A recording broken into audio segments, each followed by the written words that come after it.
Welcome back, BMAX Audio Adventure. This is Brandon. We're doing it again, BJJ365.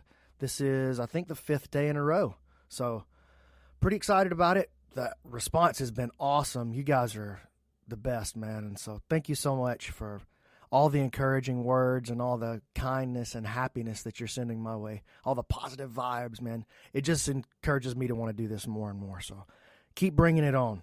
I want to tell you guys a story today about the time that I became best friends with Jacques Machado. Okay? On the weekend of April the 27th, 2011. April 27th was a Wednesday, but that weekend, that's the time frame that we're dealing with here. Here's the context. I'm a blue belt in Jiu Jitsu at this time. I have opened 10th Planet Jiu Jitsu Decatur, I think around 2 years before this. So I've been a blue belt for a bit, but I'm still I'm a blue belt running a school, man. So, better than most people in the world, that don't do jiu-jitsu, but in the big scheme of things, not very good. But I'm the only choice around the town if you want to learn Brazilian jiu-jitsu. There's nobody close or anything, so that's what it is. Jacques is coming in. We're bringing him in for a seminar. It's going to be incredible. On Wednesday, the tornado hits. Jacques coming this weekend. He's supposed to be here Friday, Saturday, and Sunday. Tornado devastates the state of Alabama. A huge, statewide emergency. Whole communities are devastated. People lose their homes. Some people died. The people were really injured. There's no electricity, no water, no gasoline. Bro, I saw some people, this is so stupid. I saw some people in line for gas. This dude jumps in front of the other guy, and one dude pulled a gun on him. In Decatur, Alabama, it was like Mad Max. I thought it was just madness.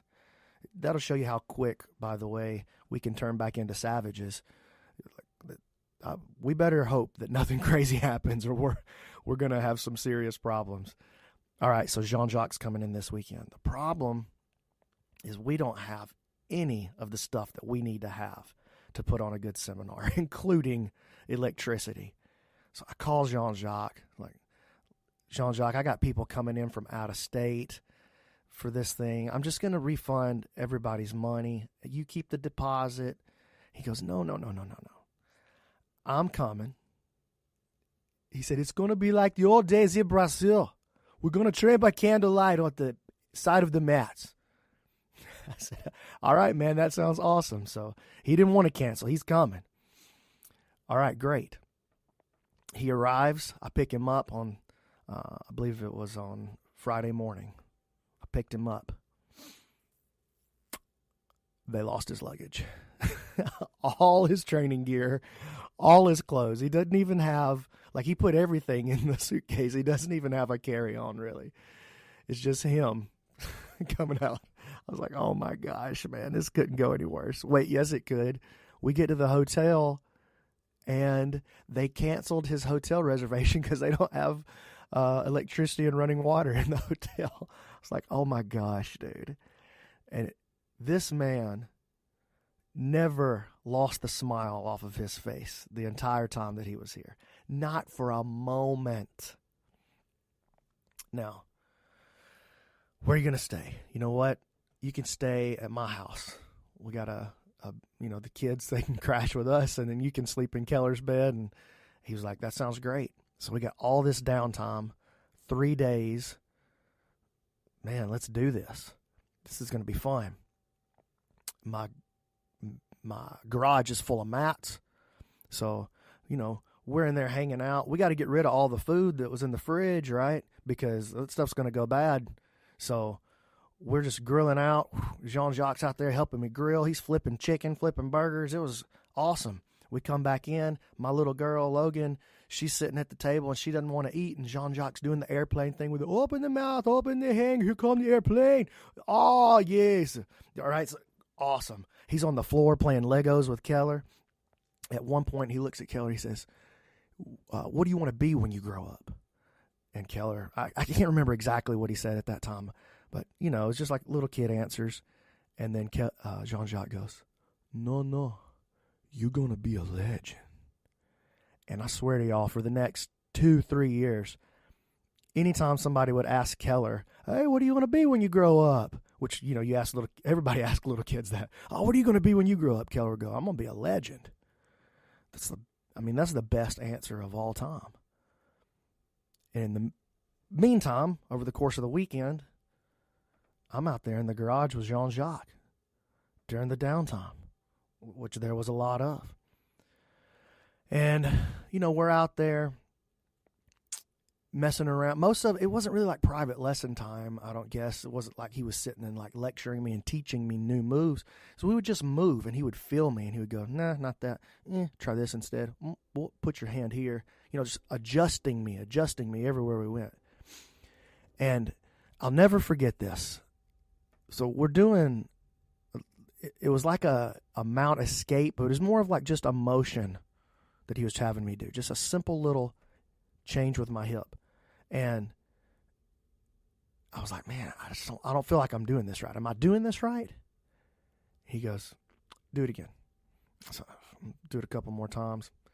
Jean-Jacques, I really don't feel like I'm doing this right. Am I doing this right?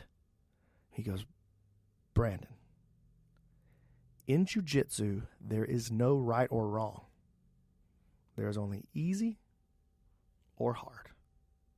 Easy or hard. And then he has me do it again some more. In Jiu Jitsu, there is no right or wrong.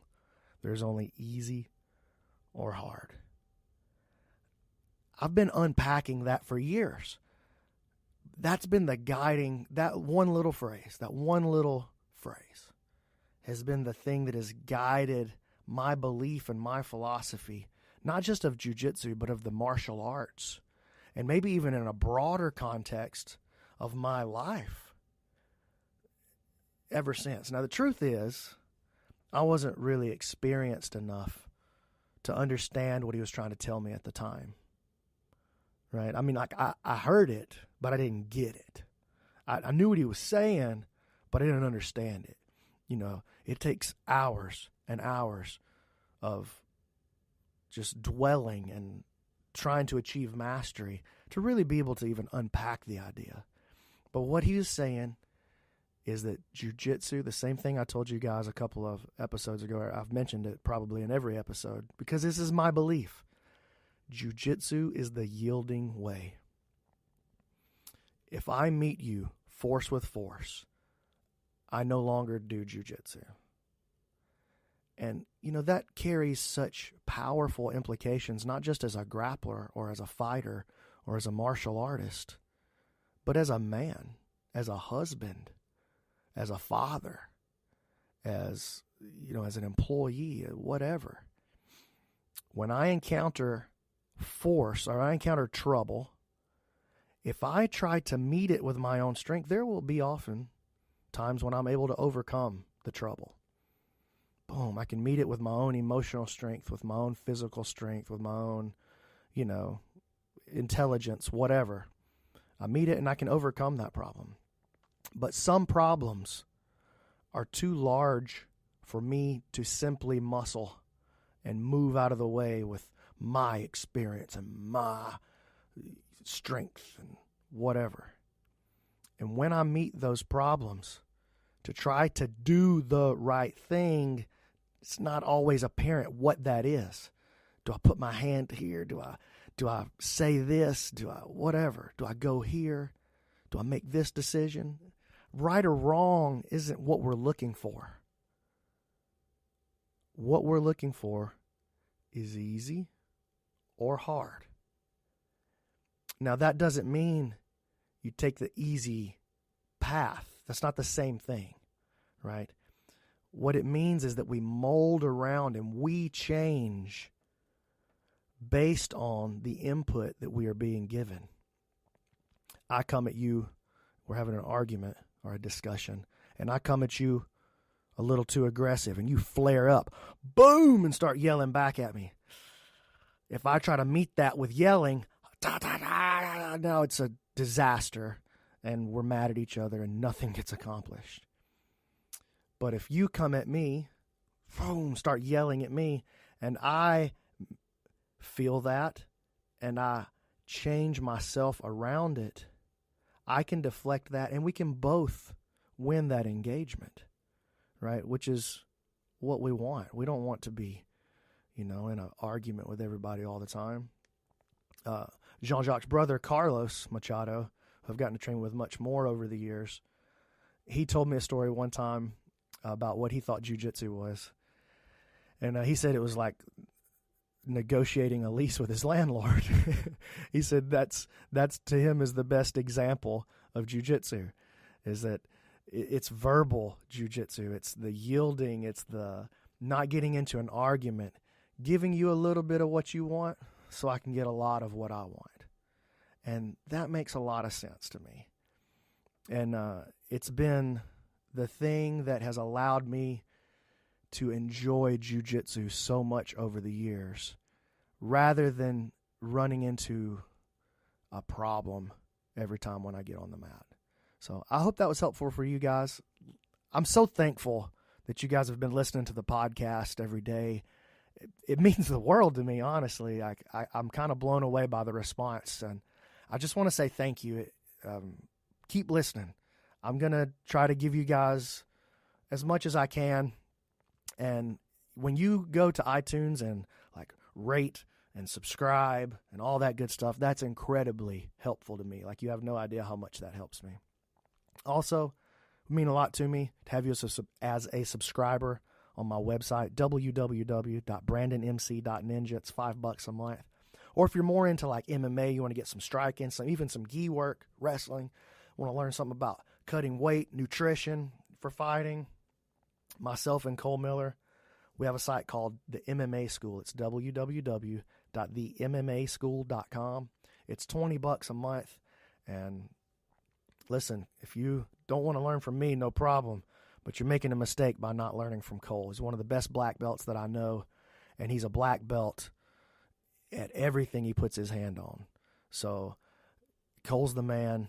Check that site out. And again, thank you guys so much. Spread the word. If you enjoy this podcast, spread the word. Help me out. Love you guys very, very much.